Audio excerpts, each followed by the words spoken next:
Say hello. Hello, how y'all doing? Okay. Say bye bye to Buhari. On the 16th of July 2021, I began my journey to the United States of America for the first time. I have been nominated for the International Visitors Leadership Program on Human Rights and Civic Engagement for Youth.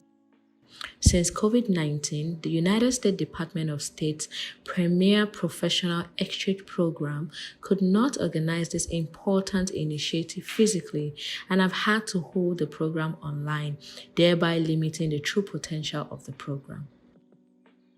I am glad I've had this opportunity to be in the first in-person IVLP program since COVID-19 outbreak. I also had the privilege of joining 5 other young leaders and activists from Nigeria for this remarkable opportunity. In the 3 weeks that I spent in the United States, I attended various professional appointments, visited 4 cities, and learned extensively about the United States governing practices, culture, and social life. This experience was more exciting than I could ever get from books and movies. The objective of the program was to cultivate lasting relationships between professionals around the world. It also provided me the opportunity to network with 5 other Nigerians whom I may not have met outside of the IVLP initiative. My understanding of the United States government structure began with the appointment briefing on federalism, which elaborated the breakup from the British Crown, the establishment of the United States with 13 colonies, the Revolutionary War, the Civil War, slavery abolition, voting rights, the Bill of Rights, and so much more.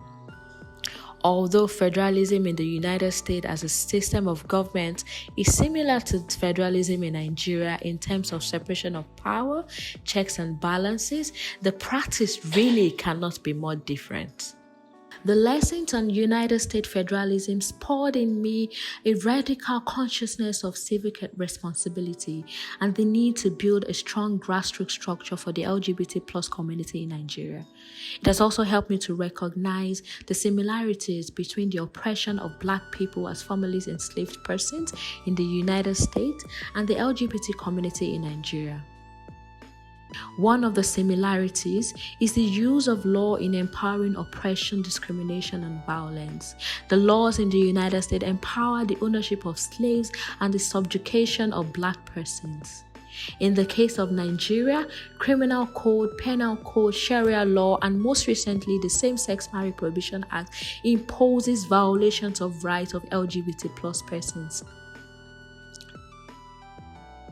As we watch the documentary John Lewis' Good Trouble, which is the life of civil rights activist and United States Congressman John Lewis, who has spent his life fighting for voting rights and radical justice, I was inspired to learn more about the principles of nonviolence as an instrument for social change and to raise consciousness around civic engagement and education. Because of this program, it became clearer that the key to changing any policy or law is in the exercising of voting rights, and in doing this, the community must first be educated about their own power, be educated about the power to vote, learn a lot about political candidates and people who offer themselves to be the change. Visiting the African American Museum and the National Center for Civic and Human Rights provided me with a wealth of history. I learned how activism is enshrined in every part of life, including the food we eat, arts, music, dance, fashion, language, media, storytelling, and of course the community. I saw how Black people created a strong community comprising of lawyers, doctors, nurses, and teachers. I saw how enslaved people transformed into a community catering for itself and excelling at every turn. I learned that change is possible when we build powerful networks to mobilize for social change.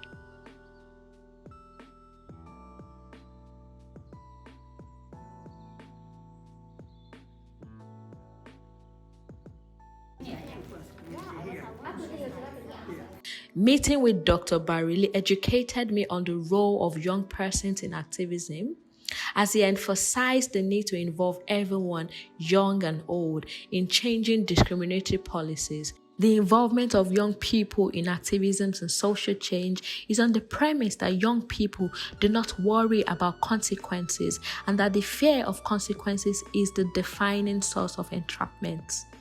Educating young people on civic education and engagement helps to build an army of young persons who will ask the right questions and challenge any unjust laws.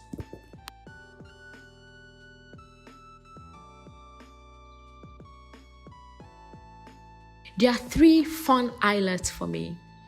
1. Traveling and visiting places definitely opens your mind and clarifies your position in this world. Volunteering is possible when there's grassroots engagement with a clear mandate and understanding of who we are, where we want to be, and how we want to achieve what we want. As a picky eater, I acknowledge food is just for survival. You can definitely survive on potato chips and chicken if that's the only familiar food you find in a strange land. I believe the entire program was perfectly thought out, so participants like me could get the best in terms of knowledge, cultural experience, and be inspired to change their communities.